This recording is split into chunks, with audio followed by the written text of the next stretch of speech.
Tournament arcs are a cornerstone to anime as a whole. There are many ways a tournament arc can play out. Going in weak, but eventually showing off entirely new characters with one-time abilities, or showing the audience something they never expected from a tournament arc. It can really give us an idea of what to expect of this world. Or maybe it can bring back previously mentioned characters and build off them, showing that there's much more to them that we simply do not know. Bring in new power, giving us a taste of true murderous intent. Give us some hype consequences that if either side loses, something will happen. Or maybe even show how the main character grows, going from this childish mindset to maturing, understanding the world that he has been placed in. Everything mentioned is something that a tournament arc can offer, and in fact is the minority of the possibilities that can go down. Today, I'll be diving throughout the tournament arc concept, and dissect why they work and what makes them work. For the series, and for any series. We'll be looking through everything from the first tournament in Dragon Ball to the underrated series that is Record of Ragnarok. My name's Talon Talks, and let's dive into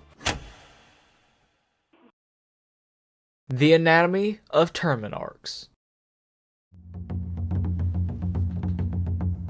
One thing that is the center point of all tournament arcs is that they all have one thing in common, and it is what they are able to do. You're able to create and throw away characters, making them important or helping show a new side of the characters. Give them unique abilities and allow your MC to grow from that point, which is something I always look for, hence my entire catalog. If you look at tournaments like Naruto, Yuyu Hakusho, and Dragon Ball, you can find this idea throughout. Or you can take a character that was introduced earlier, like Gaara, and enhance how their abilities work, what their mindset is, and why they want to kill, win, or fight. Gaara was put into the arc because he was forced to. The Sand Village was commanded by the Kazekage, and Gaara was, in a sense, a victim in this. Much like the Leaf Village. He was put on the forefront due to him being a Jinchuriki, much like Naruto. Gaara and Naruto were both victims of their own villages, and seeing this correlation between the two helps you understand this even more. And I understand that this wasn't for the most part a tournament arc, but it was the Chunin exams that introduced Gaara, and a lot of the development happened during the arc.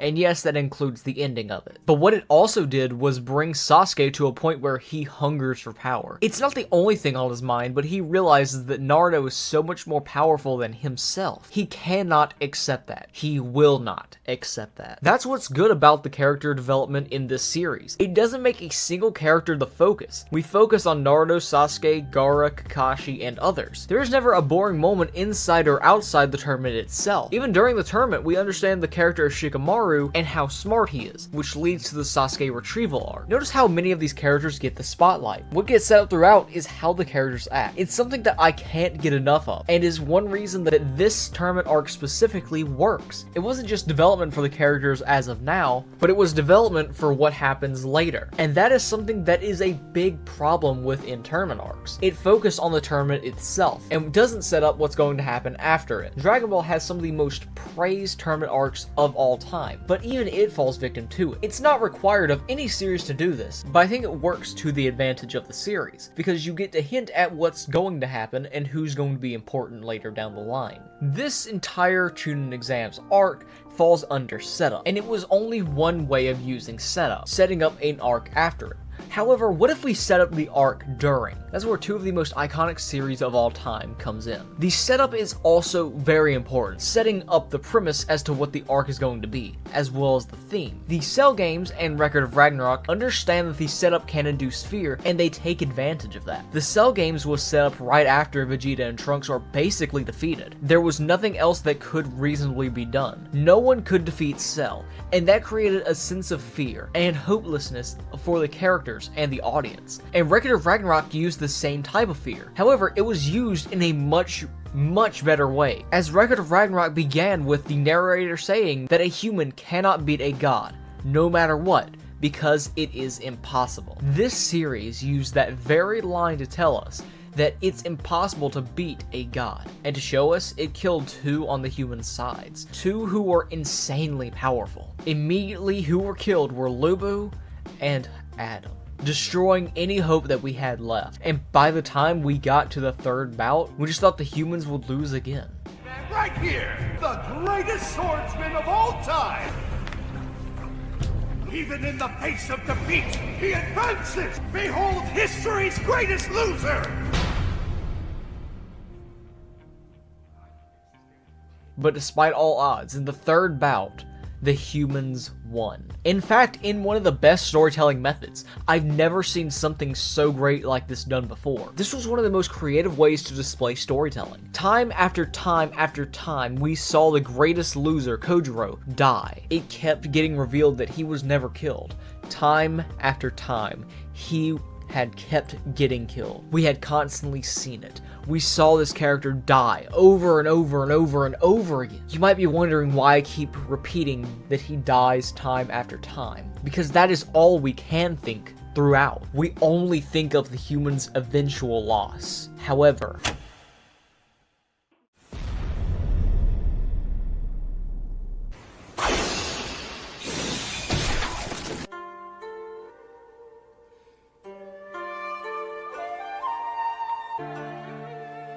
we had eventually seen the greatest loser claim victory against Poseidon, a god the other gods feared, much like us. This is why setup is necessary to gain the audience's attention. It should be used to introduce the audience to something never before seen, or something that intrigues or interests, or in this case, terrifies the audience. Just know that first impressions are everything. Literally, screw it up and you probably don't have any more audience. I suppose that in cases like Dragon Ball, it's an arc, and not the introduction to the series, but the lead up to the arcs is something that matters a lot. Do not bore the audience, neither with the introduction or the arc itself. Keep it interesting, display fear, power, strength, or creativity. And that's where I want to go into the Cell games.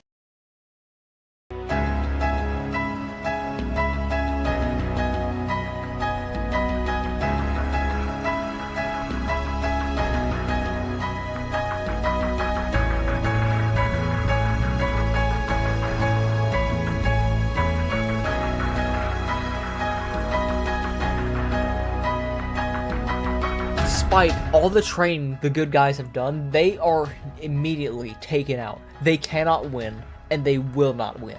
And that's what we see. That's our only thought. We have no hope for them as they have for themselves.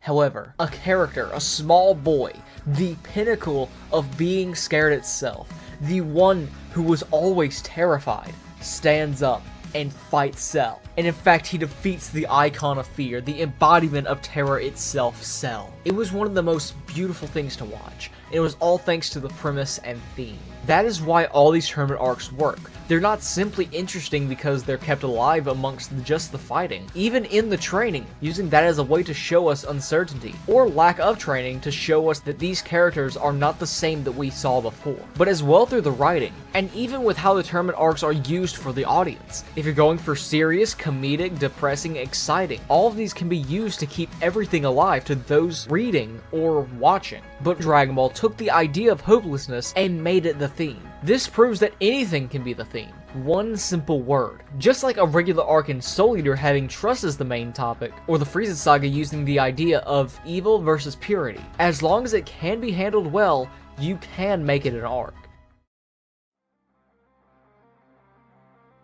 Other tournaments like Dragon Ball use the comedic route, making jokes about many things like Chinese movies, but even though it's all comedic, it has an underlying message of how you should never give up. Once you find your limit, break it. It's great to see that even in the most childish series I've ever had the pleasure of watching and reading, arcs can and often should consist of several ideas or character arcs across different characters. It can give us a nice break from the MC while shining light on the other characters who need it, which Dragon Ball does manage to do. We understand more of Goku, what Roshi is trying to teach him, and even Krillin, who is just kind of there, who was once just an unpleasant child, as how we'll put it. But throughout this arc, everything is allowed some spotlight. It all meshes together well, and while I've seen a lot of bad and a lot of good, Akira Toriyama shows why he is the true king of tournament arcs, even in other Dragon Ball tournaments like the Cell games, showing that Goku isn't always the means to an end, where we understand more of Gohan as a character, and how you should take things into your own hands,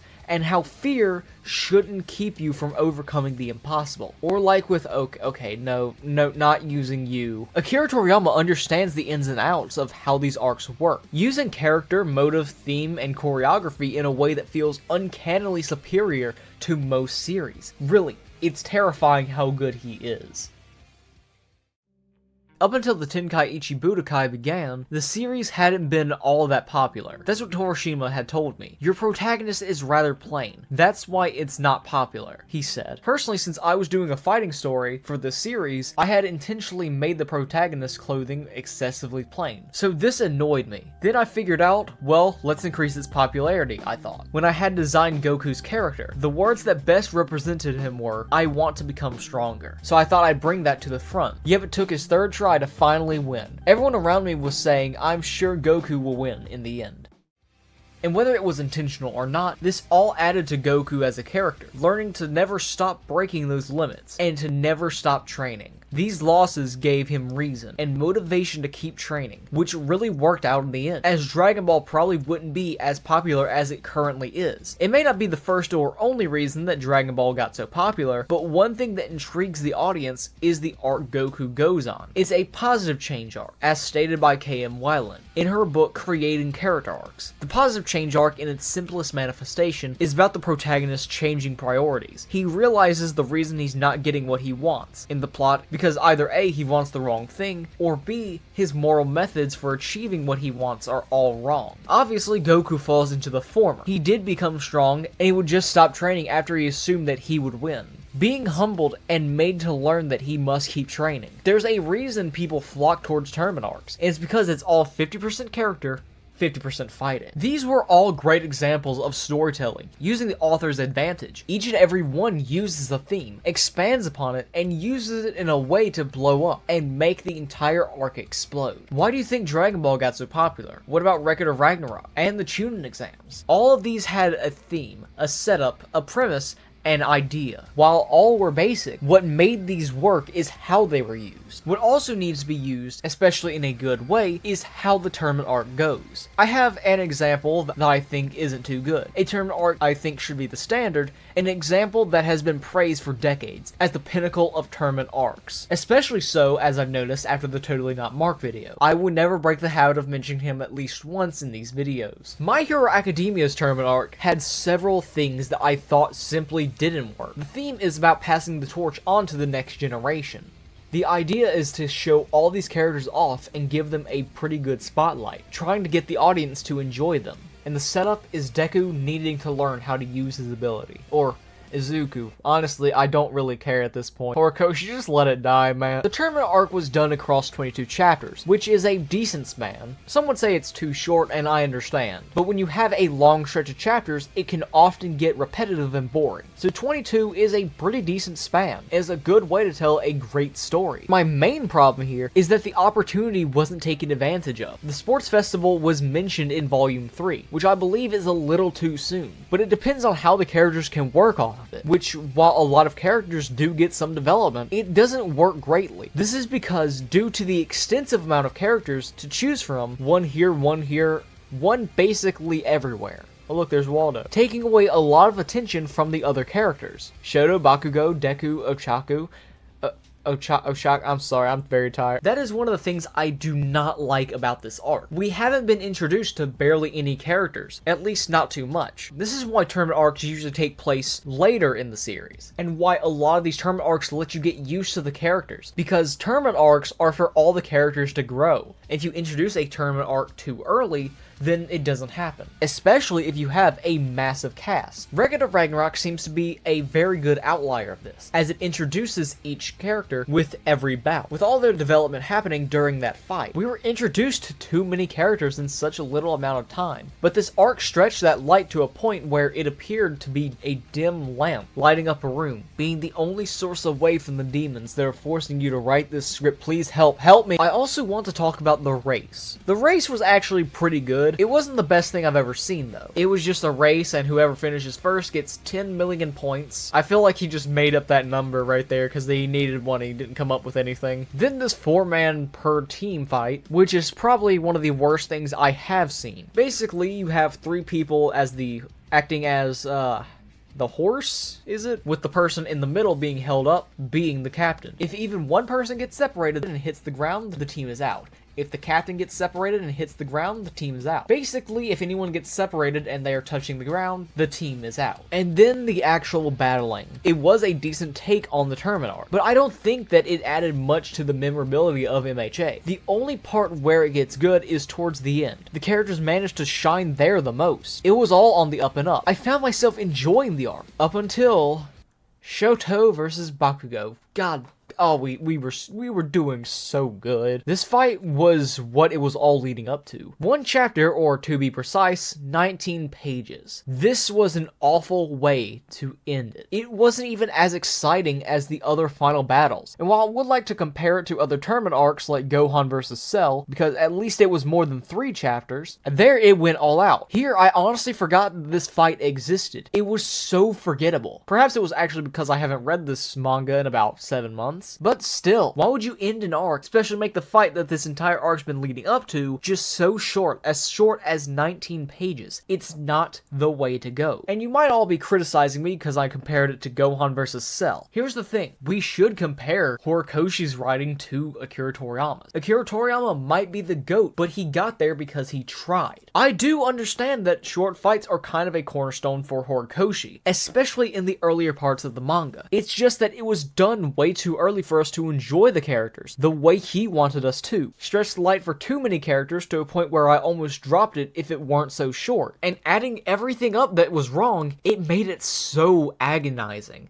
Probably the most agonizing 22 chapters I have ever read. If I had to rate this, it would be 5 out of 10. It had everything it needed to work, but what it didn't have was the form and the structure, as well as weak timing. We should have been in this tournament arc after we've gotten to learn all of the characters. Now this might be just a way to introduce them, and not really what Horikoshi was going for, but it was done so poorly. I didn't care about it. Horikoshi is not the worst writer I've ever seen, but he's definitely one of my least favorites, because he cannot, for the life of him, write a long fight. And that's where I think everything could have turned around. Give us some stakes, give us a fight that would try to at least rival other series. Don't give us something as short as 19 pages. Don't go for something half-assed. Go for the best you can make. And that is something that Horikoshi did not go for. Now, this final section is going to be for 2 specific examples. Now, just because I don't mention the Cell games or the Grand Magic games doesn't mean that they weren't important to me. These were some of the greatest in my opinion. However, I want to shed light on a specific fight that doesn't get a lot of hype, and another which is the reason of why I made this video. When it comes to the fights themselves, several come to mind, such as the impeccable fights in Pokemon XYZ.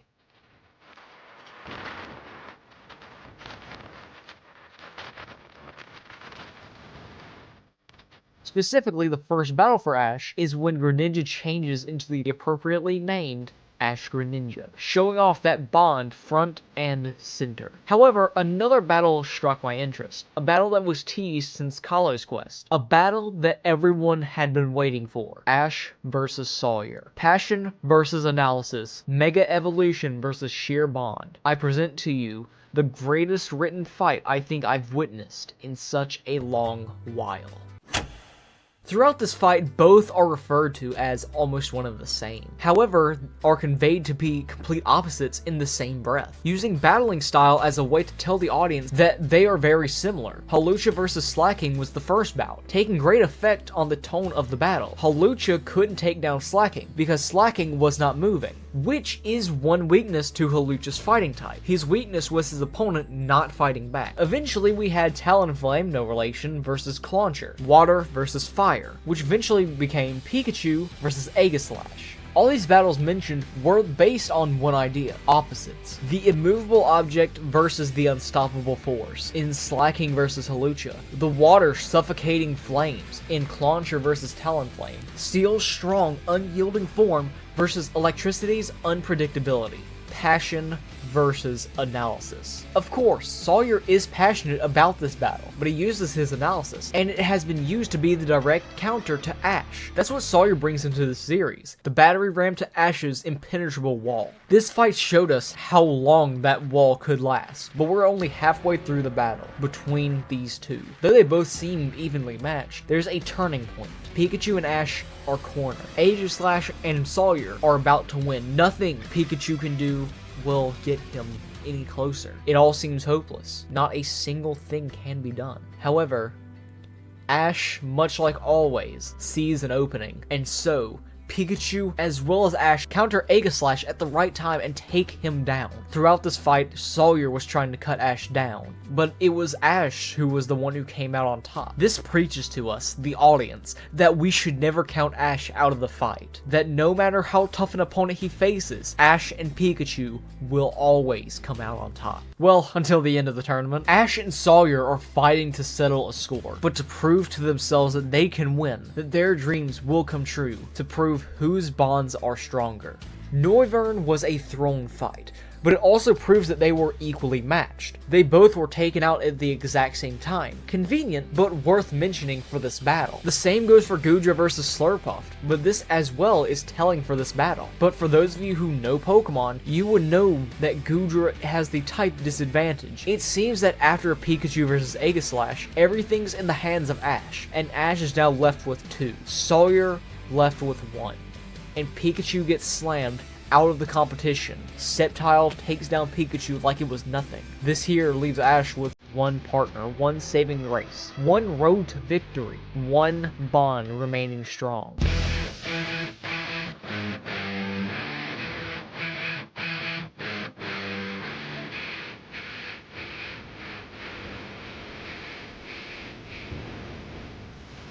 Greninja versus Sceptile. When a Pokemon and its trainers are close, they begin to appear very, very similar, showing us the change of the character. The fight stands out with absolute mayhem, strike on strike. Neither are harming the other. This battle specifically means the most to these 2 characters. Sawyer wants to take on Ash and finish the fight with Ash as the strongest, and Ash apologizes for letting his feat of Sawyer being stronger take the lead and dominate his mind. Ash vows to finish this fight as well with 1 transformation between him and Greninja is entirely too powerful. It is something that has never been before seen in the series, but Ash feels the pain inflicted on Greninja. He understands what Greninja is trying to do, win this battle, and knows how hard it is, knows what Greninja's thinking. Their emotions are in sync, and nothing will get in their way to win. Everything mentioned here is a perfect mix of a tournament arc. All that's left now is the win. Pokemon is one series that has a tournament arc as the cornerstone, making me realize that even the most juvenile series can be some of the greatest, and proves that it can be done good. Pokemon, as well as the idea of rivalry. Here it was used to display the bond between trainer and Pokemon, as well as the idea of a rivalry,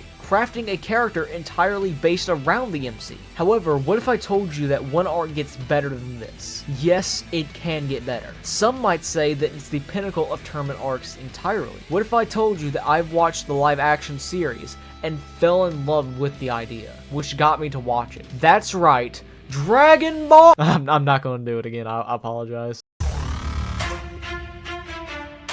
This tournament arc is regarded as the greatest arc of all time, and this tournament arc has shaped the very way these arcs are formed for decades. That's right, I'm talking about Yu Yu Hakusho.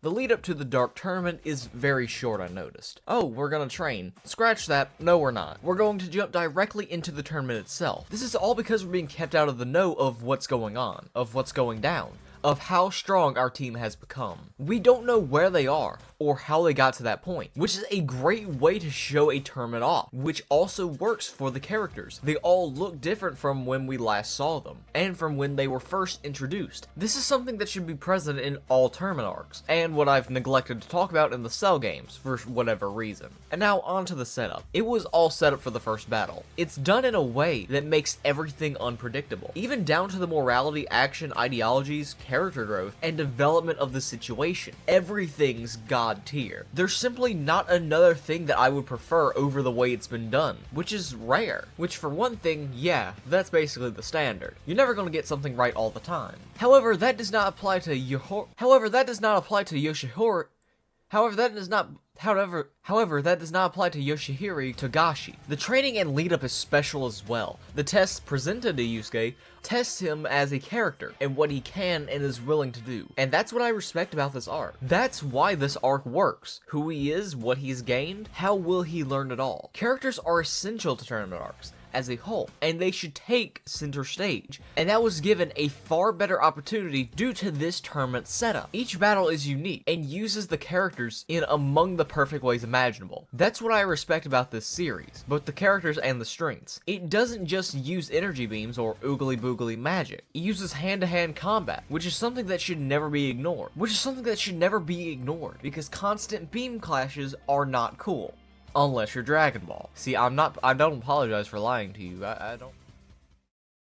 Before we cast off this video, I want to talk about one thing. Something that is essential to Battle Shonen as a whole. Something it cannot exist without. An antagonist. So I present to you the one, the only, Toguro. Right out of the gate, Toguro uses 80% of his power. A hulking mass of destruction against a young kid is one way to describe this. It was so powerful that it melted the weaker demons. This is how you present a villain, and how you show off his strength. Even while writing this, I'm barely in my seat at this point. I no longer care about college or being stronger than Kakarot. I don't even know what I said to you, but I probably lied to you again. That was not the last time. I simply must watch this war go down. A fight of emotions and morality unsurprisingly makes for an amazing tournament arc. And what gives this specific battle so much integrity is what happens during. Yusuke cannot kill Toguro, no matter what, and Yusuke during this fight cannot use his spirit gun, as he only has 4 available. Checking off yet another thing I look for in these. David versus Goliath is what I see here, showing that Toguro cannot be damaged by this weak child. Everything here stands out as a thing I've praised in every other battle. The choreography, making for visually awesome moments, to the character designs, and especially the power.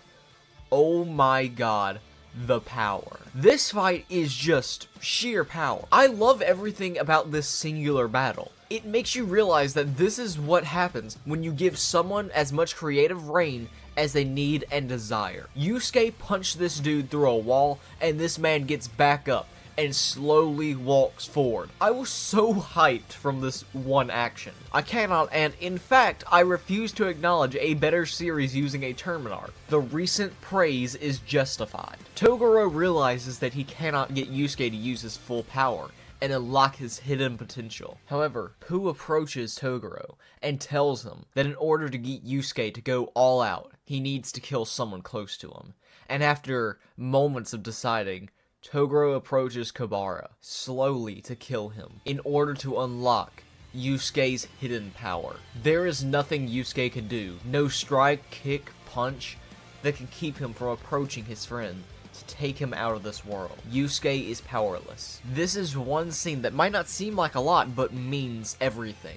It shows the sheer difference between Yusuke and Toguro. And during the writing process, this was one of my favorite scenes to watch. But much like Yusuke, Kobara won't go down without a fight.